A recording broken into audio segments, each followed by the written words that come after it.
Құрметті достар, биылғы жылы біздің президентіміздің бастамасы менен Бірыңғай ұлттар ұйымының 26 жылдың осы еріктілер жылы болып аталуына жол берді. Осындай бастама бүгінгі күні осы денсаулық сақтау саласында да қан тапсыруменен басталуда.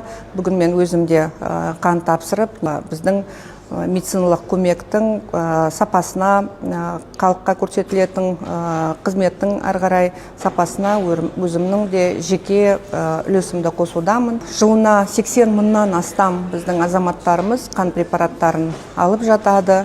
180 мыңнан астам донорлар жылда қандарын тапсырып жатады. 26 жылы Бірыңғай ұлттар ұйымының осы еріктілер жылы болып аталуын денсаулық сақтау министрлігі де қолдайды. Сонымен қатар осы қан тапсырудың еріктілердің бір қадамы деп қабылдауларыңызды сұраймын.